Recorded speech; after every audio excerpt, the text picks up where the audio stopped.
Karan Johar industry में कई चीजों के लिए जाने जाते हैं। वो अपनी फिल्मों के साथ साथ अपने कैम्प्स और कई बार अपनी सेक्सुअलिटी के लिए भी चर्चा में आ जाते हैं। करण के ही एक रिलेटिव थे जो इंडस्ट्री में काफी बड़े फिल्म मेकर थे। अपने टाइम से बहुत आगे की उन्होंने फिल्में बनाई थी और उन्होंने सेक्सुअलिटी को लेकर एक बार इंटरव्यू दिया था जिसने सभी का माथा हिला दिया था। ये और कोई नहीं बल्कि करण जौहर के कजन अंकल थे, आईएस जौहर।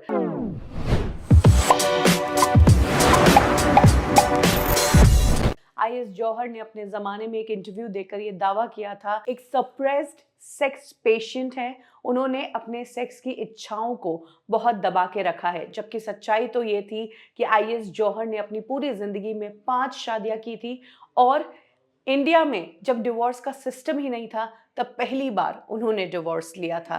खैर ये बात तो अलग है, लेकिन एक बार जब आईएस जौहर के घर पर इनकम टैक्स वाले आए थे तब उन्होंने जो किया वो किस्सा बहुत मशहूर हुआ था। कहते हैं कि एक बार आईएस जौहर के घर पर इनकम टैक्स की रेड पड़ी थी। इनकम टैक्स डिपार्टमेंट के ऑफिसर्स जब उनके घर पर पहुंचे तो आईएस जौहर को देखकर वो शॉक्ड रह गए, क्योंकि आईएस जौहर ने कपड़े नहीं पहने थे, वो न्यूड थे और ऐसे के ऐसे वो टैक्स ऑफिसर्स के सामने आ गए।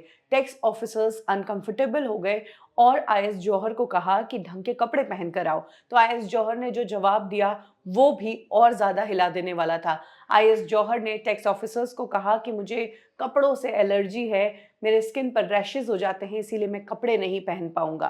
कहते हैं कि उस दिन इनकम टैक्स की टीम के साथ कुछ फीमेल ऑफिशियल्स भी आई थी और वो आईएस जौहर को इस तरह से देखकर बहुत ही अनकंफर्टेबल हो गई और वो रेड को बीच में ही छोड़कर चली गई।